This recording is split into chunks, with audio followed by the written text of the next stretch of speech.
Luke Braun, you ready to tell me why Brian Flores is going to come in here to Jacksonville, Florida and do a number on Doug Peterson's offense? Maybe. We got it here on a crossover edition. Locked on Jaguars, Locked on Vikings.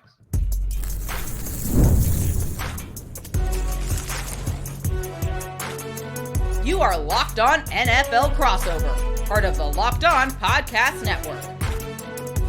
Your team every day. Crossover Thursday is presented by Prize Picks. Download the app and use the code Locked On NFL to win $50 instantly when you play $5. We appreciate you joining Locked On Vikings and Locked On Jaguars for the Thursday crossover edition that is all across the Locked On Podcast Network. I am Tony Wiggins. He is Luke Braun. We thank the everydayers for both of our shows for being here today, and you can find us wherever you listen or watch your podcast. Luke, man, y'all got a good team up there. Playing a little rough lately, but I can't use the word lately when I describe the Jaguars playing rough because they've been playing rough all season, man. So let's just hope we have a nice, healthy contest on Sunday. Always hope for that. The Vikings have kind of gone from, they started the season white hot, and now I would call them more of a week-to-week proposition. What kind of Vikings team? Maybe even a half-to-half proposition. They've had a couple of games where the first half has gone one way, and then they kind of come out different in the other half, different energy, different strategies, different adjustments. But it's been inconsistent, I guess I'll call it, on both sides of the ball, but good. Like it's the good has been there. It's just they can't put that good together for like a full 60 minutes, but it's been good enough for that to still win 6 of their 8. Here's what surprised me about you guys before we get too deep into what your season has been like. Over the last, I want to say, let's go 4 years. All right. The best players on this team 4 years ago were arguably Dalvin Cook, Kirk Cousins, Adam Thielen, wide receiver in Houston, Diggs, Stephon Diggs, and Danielle Hunter. Shout out to Smith, the safety. I know he's a great player and all of that. But it's arguable that those are the 5 best players on this team 4 years ago. They're all gone. Yeah, everybody but Smith. It's a totally different group of people. And I'm thinking like, okay, at some point, this is like a little bit of a rebuild, isn't it? No, it's not. These dudes, it's supposed to be, but record-wise, it's not, and they're in a tough division. This is you've just described the phrase that makes Vikings fans cringe. It's the competitive rebuild. Kwesi Adolfo-Mensah has been the GM. This is his 3rd year now. He has swapped out all of those pieces except Harrison Smith, who I guess will die a Viking. But Danielle Hunter in Houston, Jonathan Grenard in now, and Andrew Van Ginkel, who by the way didn't practice on Wednesday, so that's something to watch. Player too. Yeah. With Eric Kendricks leaving, they got Blake Cashman now. He's in on a 3-year deal. And you go through, obviously Justin Jefferson in, Christian Darrisaw, huge piece. He's out for the year. But Cam Robinson played pretty well on Sunday night on 2 days of practice. So that you guys are familiar enough with him. Sure. And all of those pieces have swapped out. Now they're having the Sam Darnold moment and everything like that. But they didn't do it all at once. They didn't do, they didn't want to turn into the Panthers, where the Panthers go into a rebuild and then it's not good right away because it's a rebuild. And then they torch everything and start another rebuild. And now suddenly they're going on the 3rd straight year being the worst team in the league. They didn't want to do that, right? They wanted to still remain to switch out some pieces at a time and do it gradually over time. Suddenly you look back and you're like, this is a totally different team, but it never quite felt like there was a singular moment where things switched over. And that was very much by design. Man, that sounds like to me either great drafting and developing or great pro personnel, especially if those guys are free agents that came off of other teams. So that's real good pro press. And that's what, if people don't understand how these personnel departments work, that's what pro personnel departments do. That's different from player personnel, and that's different from college scouting. They just watch other teams and figure out that's pro scouting. Find. Right. And they bring people in. Sam Darnold, to me, that has been the biggest story that caught me by surprise. I always liked his arm talent, but I just thought he was just another dude with really good arm talent, like Jameis Winston, that had this fatal flaw, and that is turning the ball over. Somehow, though, Kevin O'Connell, who I really, really like as a coach and is totally, totally underrated in my opinion, at least Doug Peterson gave him a lot of props today and said part of Darnold's success is Justin Jefferson. And then I'm paraphrasing, he said, and Kevin O'Connell puts him in really, really good position, good scheme, good coaching, good play calling. What do you think about that? And give me your assessment of Sam Darnold. Yeah, the thing I always say on these, because everybody asks this question, so Vikings fans have heard this spiel a lot, but he's grown up. That's really what it is. In New York, he was 21, 22 years old, trying to play hero ball all the time. He thought he kind of had to eat the whole pie himself. And that he couldn't, you've seen quarterbacks fail that way a lot when they don't realize that, no, it's about the team around you. And it really took a year of him being an unambiguous backup where it wasn't competing with Baker Mayfield or competing with, Teddy Bridgewater or whatever. It wasn't that. It was a year in San Francisco with pretty good coaches over there, by the way, watching Brock Purdy get in trouble and dump off on 3rd and 10 for a 4-yard gain and punt, come back to the sideline and have the coaches say, good play. Good job. And realize, wait, that's okay. That kind of thing, watching him dump the ball off, set up a 3rd and 2, convert it, and realize that he actually did that on easy mode and choosing the easy path might actually be better. And and I think just literally growing up, getting a little older, he's 27 now, right? And you just mature a little bit. And that has turned him into a little bit more of a chilled out Sam Darnold. A little bit. He turned the ball over 3 times last week. Yeah, I saw it. A little bit. But it's less than it ever was in those places where he was just not a viable starter. Now he's a viable starter, but I'm going to be honest, they're going to turn the ball over. Like, you're getting turnovers. Congratulations. You can rely on getting some turnovers from Sam Darnold. It's just how it goes. But then all that arm talent and all that ability, throw to every level of the field. You got to defend every blade of grass. All that stuff suddenly matters when you're not giving away 4 or 5 possessions a game.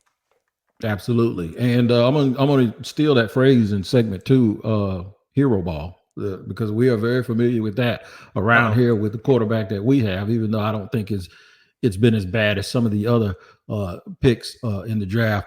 A little bit of the luster of the shine there's a couple of games where it's been taken off of Brian Flores real quick, but I still think that Brian Flores, for the games that I've watched, even if the other team's scoring points, he's able to manufacture little stretches even in those games where that allows the Vikings to actually come back and make a couple of runs like they did it. I believe it was the game against Detroit. It's like I thought it would get blown out, and then all of a sudden here they come chipping back. I think that's a sign of a good defensive coordinator. Yeah. Flores is a very smart guy. He has really gone completely off the beaten path. He's doing something nobody else is doing. People are copycatting him on pressure packages a little bit, like they're taking his blitzes, which everybody does with everybody, but nobody's doing what Flores is doing defensively. It's the most exotic defense in the league. And that means that when you crack it, and it's still in its sort of testing phases where it doesn't have, ways to minimize the damage versus its weakness. You live in a quarter system, you find quarters beaters. They're going to get those on you, but you have ways to minimize that. Flores hasn't quite figured out its margins yet, so you can get games like the Detroit game where they just throw over the middle every single play and you just can't stop it, and they just, they score 4 long touchdown drives in a row, and that ends up deciding the game. But then if you can find that adjustment, or if you can get to them, like, there's a lot of chaos created. Yeah. So down to down, you can move the ball on the Flores defense, but you have to do it really consistently. And the second you take 1 sack, 1 tackle for loss, get behind the chains, that's when the bad stuff starts to happen to you. And so that's going to transition, I guess, into a lot of the questions that I have for you about the Jaguars and how to attack this is, how are they at throwing over the middle of the field? What are their favorite blitz counters and all that? And then we can get into all of that with the Jaguars next. Absolutely, we will. And when you were describing that and some of the things that he does on defense, I don't know if, I just started shaking my head, man, because I'm like, we got a problem, dog, because that is like something that does not line up with some things that the Jaguars don't do well. All right, here's what we're going to do. We're going to come back, and Luke is going to ask me some questions and get in depth about what's going on with Jacksonville for all of the Vikings fans, especially the ones that might be making a November trip to Jacksonville, Florida. I think it's going to be about 78 degrees, maybe 80 degrees. So if you're coming down here on vacation, you'll enjoy yourself. And then at the end of the show, we'll have our keys to victory. We'll do a little back and forth and tell you how we think this thing is going to go. We'll do all of that in just a second here on a crossover edition of Locked On NFL and Locked On Vikings.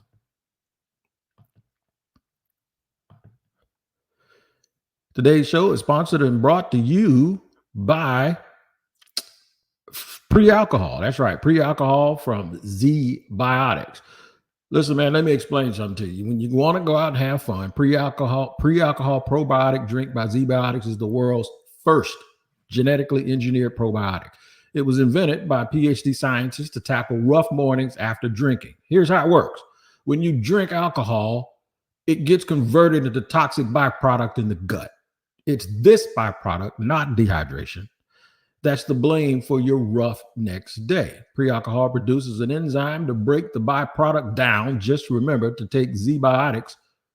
Make it your first drink of the night. Drink responsibly, and you'll feel your best tomorrow. Now, my wife went to Vegas, and she took it with her, and it worked perfectly for her, while her friends, they didn't get off to a very good start. And you can make sure you get off to a good start by going to zbiotics.com/LockedOnNFL to learn more and get 15% off your first order when you use Locked On NFL at checkout. Z-Biotics is back with 100% money-back guarantee. If you're unsatisfied for any reason, they'll refund your money, no questions asked. Remember to head to zbiotics.com/LockedOnNFL and use the code LockedOnNFL at checkout for 15% off.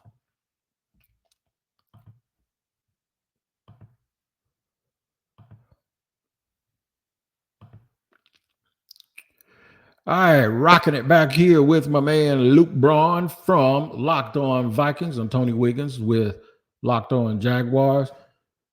Look, what do you want to know, man? I'm gonna give you all the good stuff. I'm gonna give you all the gossip, give you everything that's going on around here because it's been a little bit of a hot mess.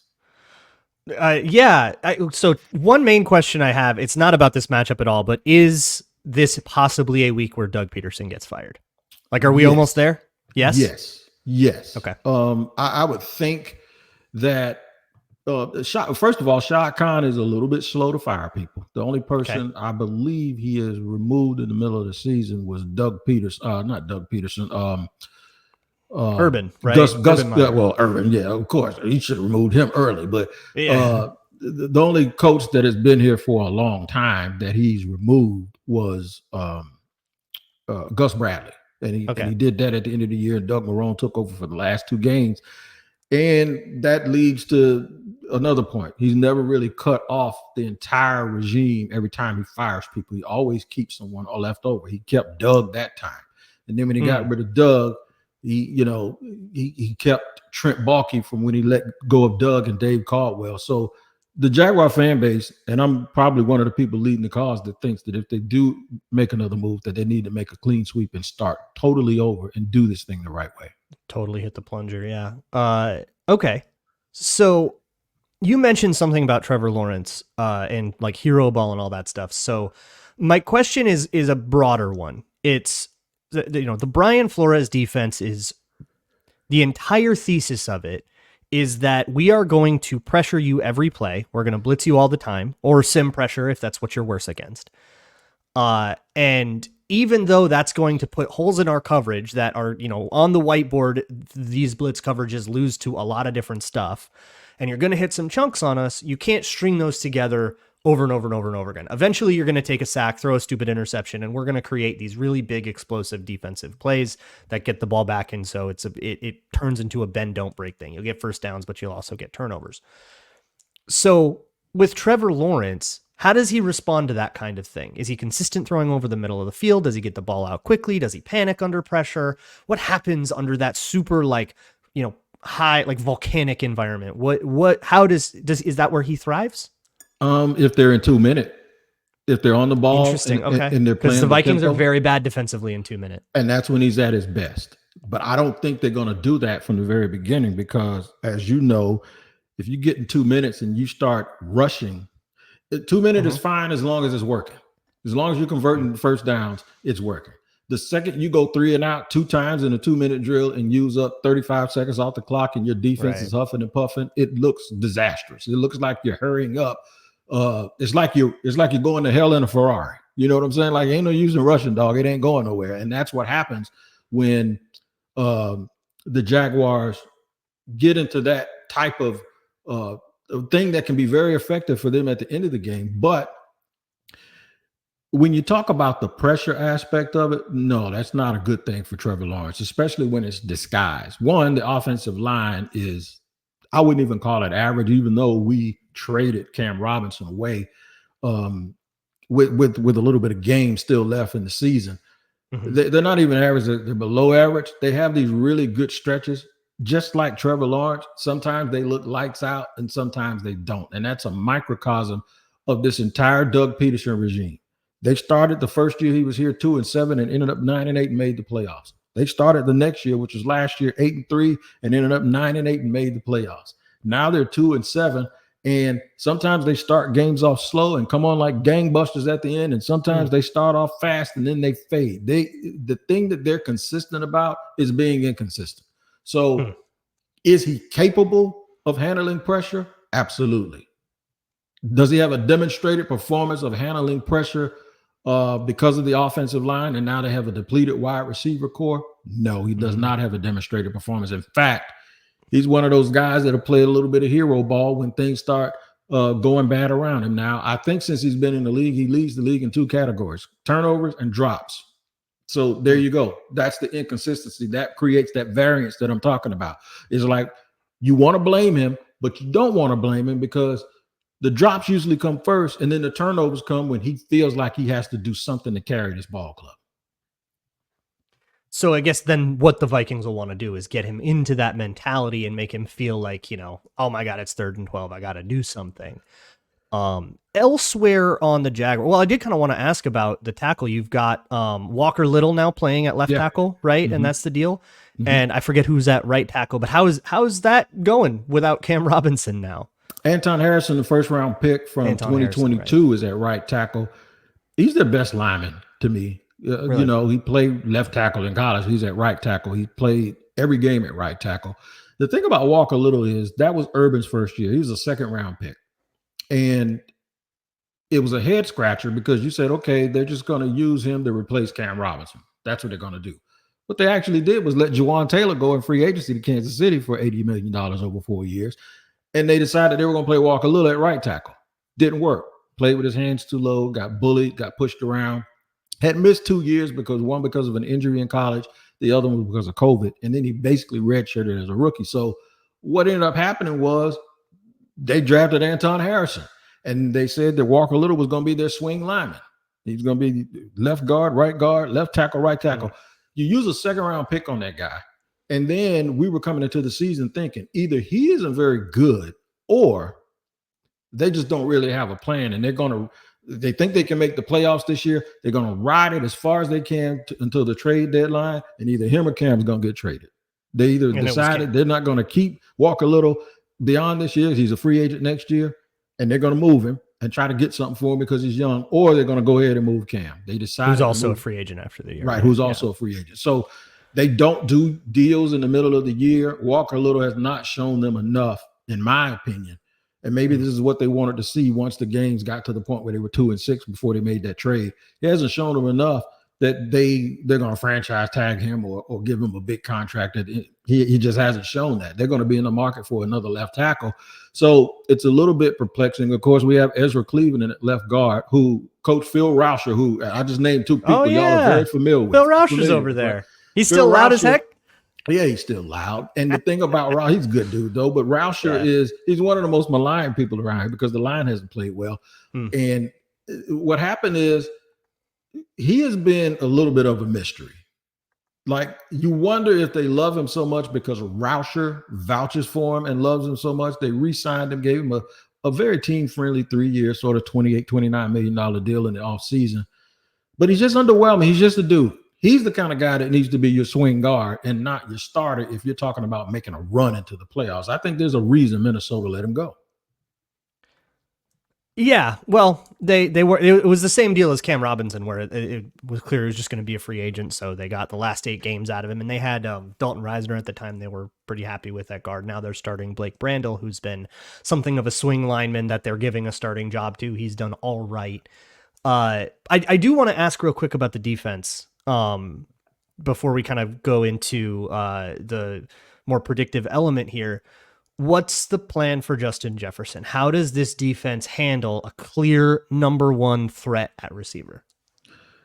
They better go out there. You ever seen cops when they lay those strips down in the street and they bust the tires? They better go out there and lay some strips down on the turf, because they don't stop number one wide receivers and guys like that. And even if they contain them, when the plays need to be made, those guys usually make plays. Now, we got one of our own, and he's also from LSU. His name's Brian Thomas Jr. He's a he's been popping off, player. Right? Yeah. He's popping off. And you know what? The game isn't really the same, but he reminds me a little bit of the Justin Jefferson, the whole aura. And I'll tell you why. And that's because when Jefferson came out, he was an afterthought. He went late. The Jaguars picked Kayvon Chase on two picks before Justin Jefferson went. But it was like, well, the kid that's sitting out at LSU, he's the one. It was Jamar Chase, because he was so dynamic. And people forgot. Well, folks didn't learn their lesson, and folks figured, well, it was Malik Neighbors, and they had the Heisman. He was truly the guy, yeah. And Brian Thomas, he's like a deep threat, right? Like he's a 5-star recruit. He runs a 4.3. He's 6'3", 212 pounds. He caught a lot of touchdowns, but it was all because these other people over here. That's not true. That kid can flat out play, and if they redrafted right now, he'd go in the top 10. He'd probably go before Roma Dunes. That's how good he is. So, I think Justin Jefferson is going to have a field day. The key is, though, with Sam Darnold is staying away from Trayvon Walker and Josh Hines-Allen. I don't know if you know this, but people don't talk about Trayvon Walker nationally. He scored a touchdown last week. And prior to that, he has like 6.5 sacks on the year. I think he has 7 now. And he has 17 sacks in the last 25 games. That kid ain't no bust. He's just not one of the most underrated players in the league. He's just not Aiden Hutchinson. Preaching to the choir, baby. Yeah, he's just not Aiden Hutchinson when it comes to pressures and sack numbers, because he's he's a power player, sort of like Cam Jordan. So it's just a different thing, man. But if Sam Darnold can stay upright and avoid those edges, Justin Jefferson definitely will have time to get open. Absolutely. Well, let's get into the part where we try to figure out what happens in this game. All right, let's do it. And you'll bring us back after I let everyone else know about more sponsors for today. We're going to come back and do the keys to victory and finish up here on the Locked On Jaguars and Locked On Vikings crossover in just a second.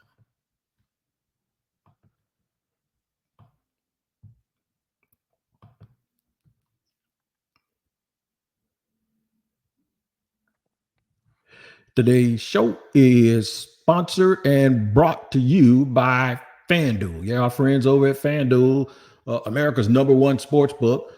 You need to get ready. I'm telling you, if your team isn't even playing well this year, you can still make you some money. And right now, new customers can bet $5, get $150 in bonus bets if you win. The FanDuel Sportsbook app gives you everything you need to place live bets on the NFL all in one place. So when you get a hunch in the middle of the game, you can check out the latest stats, view live play-by-play, and so much more on the same page where you make your bets. Just visit FanDuel.com to join today. You'll get started with $150 in bonus bets if you win your first $5 bet. That's FanDuel.com. Never waste a hunch and make every moment more with FanDuel, an official sportsbook partner of the NFL. And today's show is also brought to you and sponsored by Prize Picks. That's right. Look, man, it's daily fantasy sports, and they're the #1 daily fantasy sports entity in America. And what you do is you go on there with about 10 million other members, but guess what? You're not playing against them. You're just playing against the system. You just pick more or less on at least 2 players for a shot to win up to 100 times your cash.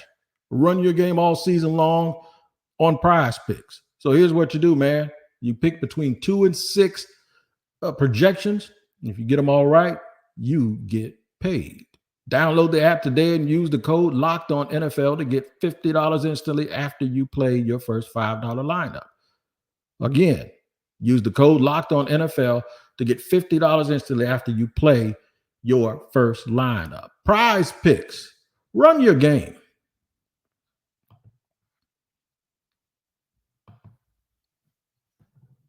All right, Tony, let's try to figure out what's going to happen this one. I don't know about you. I don't like trying to predict the score. I think usually the numbers you say are pretty arbitrary, but I think we can try to suss out exactly how this one's going to go. So in the most abstract sense, it sounds like when somebody walks in with a very clear guy that they want to funnel the offense through, that the Jaguars aren't going to sell everything out to stop that guy.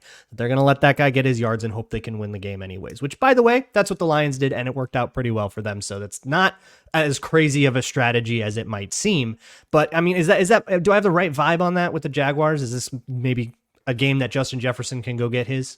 He can get some. They're just a bend but don't break team, and that sounds about right with Jacksonville. I will tell you this: I never expected them to get blown out in any game, and they only got blown out once, and that was on national TV against Buffalo. And then they let it get away from them in London against Chicago. So they're usually their own worst enemy with how they come out of the locker room. I do believe they got a problem, and you're going to notice it. Everyone notices. They rotate their defensive ends after 3 plays. I mean, it's the most ridiculous thing ever. You got Josh Allen and Trayvon Walker, a guy that has $80 million in guarantees, and the dude that was the #1 overall pick. And there are times when the other team is driving at critical points of the game, and they're not even on the field. You're going to wonder why, and people just say that's Ryan Nielsen and the way that he does things. But they've pretty much been a bend but don't break team. The problem is when they do break, it's like a dam, and it's hard to stop. And they just let things go on. And for these little stretches that really cost them a whole bunch of games. They've lost 5 games by 5 points or less. That's just who they are. So is it the kind of game then, the Vikings have gotten out to some really white-hot fast starts this year. If that happens again, the Vikings get up 10-0, 17-0, which has happened a lot.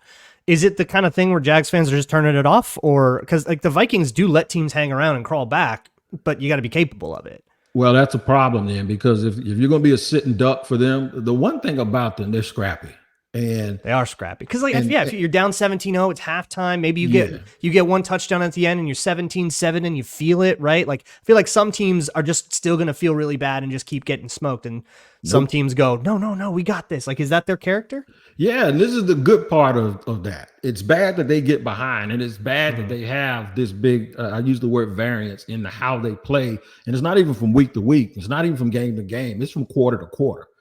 And the thing about that, Luke, is don't get ahead. I told Peter Bukowski this in that same stadium a couple of weeks ago. Green Bay was up 27-17 with the ball. It's like 8 minutes to go, and they're just running the ball. And they got a 3-and-out. I texted him, and I said, this is a mistake, because this is exactly what they do. They want you to sit there. Doug Peterson will hold his timeouts until tomorrow, and he will score, and then the defense will get ramped up. If they get the ball back within 2 minutes, they get to go into their 2-minute offense, which they thrive at. So if the Vikings make a tragic mistake in this game, it will be getting out to a fast start and then saying we got them, and looking at their record saying they're 2-7. The next thing you know, the game's going to be tied, because they are that type of team that are capable of doing that. The problem is it takes that motivation for them to be losing in order for them to start playing well, and nobody around here can figure out why they just can't do that from the very beginning. You'll see it. You'll look at their record and go 2-7, and you'll go, they're way better than that. What is wrong? And that's the problem with Doug Peterson and this team right now. And the people in Philly said this is the same thing that happened to him up there after he won the Super Bowl. It's like, it's a head scratcher, because he's a nice guy and you know what they're capable of sometimes, but they just don't always do it. So Vikings games have been very swingy. You could describe a lot of them, and a lot of them have, right? Very uncreative gamers call it a tale of two halves every single week. And if that's where we're at, and the Vikings get off to a hot start, they go into halftime, the Jags crawl back, it ends up being a close game. If the Vikings do pull that game out, and it happens again, right? Oh, nice comeback, moral victory, but fell short. Is that the end for Doug Peterson? I would think, because they have a game next week against Detroit, no, unless the owner wants to send a message, because they know they're going to get steamrolled against Detroit. And Detroit had to, trust me, and this ain't no slight against Minnesota, but you saw Detroit and you've seen them and you watch them closely. What they've been doing to everybody. And how they do it. Teams like that. You got to go there, right? Yeah. Teams like that, they're going to come in and they just uppercutting you all day. And it's just like, if you got any flaws, they're going to find them. If you got a weakness, boom, they're going to hit you. So the thing about it is, there's a chance that it happens, I've been looking forward for a couple of weeks, but it hasn't happened. And Shad is slow to fire. He's slow to change. You got to wonder, though, because of Trevor, if he fires Doug Peterson, he's going to probably fire Press Taylor, the offensive coordinator. And then you're leaving like Mike McCoy to run the offense, and that's the quarterback's coach. I think they need to make sure. That is a name I have not heard in a long time. I know it, right? I know it. It sounds like something from the Hall of Fame, right? But no, Trevor also is banged up now. They went and got CJ Beathard off the practice squad. This is a story that came out. Old friend. Yeah, this is a story that came out after I recorded my local, but prior to us recording here. They had to go get Beathard because Trevor didn't even practice today because he has a little bit of an upper body injury. And that some people were speculating that what that is they know they're cooked and it's a PR move. They're going to get hammered. And at least people can say they got hammered while their quarterback isn't out. So we'll keep an eye on that to make sure he's going to be available. But they're banged up at receiver. Christian Kirk is out for the season. Brian Thomas Jr. is ailing a little bit. Gabe Davis has been out. It's just, for me, Travis Etienne hasn't played well, and he's been banged up. And when he wasn't banged up, he wasn't playing well. Just like Murphy's Law, everything that could go wrong does go wrong. I'll tell you this from our perspective. I got a feeling, without predicting a score, Justin Jefferson will be huge. But I think Sam Darnold is going to throw a touchdown to a tight end, and I think Aaron Jones is going to catch a screen pass and take it. They have a problem with running backs catching the ball here too. Oh boy. He does like to do that, although the screens have been kind of weird. That might be a movable force against stoppable object. Yes, sir. But we'll see what happens here. I think as it has been with the Vikings for years and years and years, you can be favored by 14 points and it'll still be a close game. Right now, the line at FanDuel is Vikings by 4.5 on the road. Certainly never going to be one to overlook. Tony, thank you so much for coming and hanging out here on Crossover Thursday.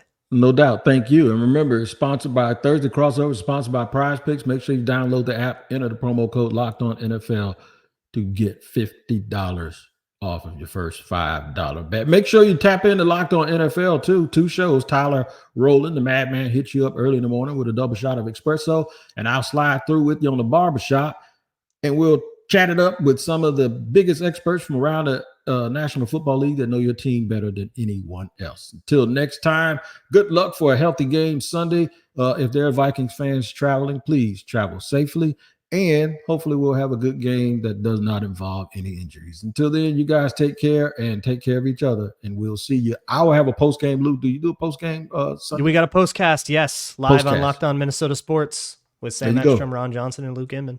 There you go. So both of us will be doing postcasts on Sunday. Make sure you check them out wherever you get your podcast. All right, y'all. Take care. We'll see you next time.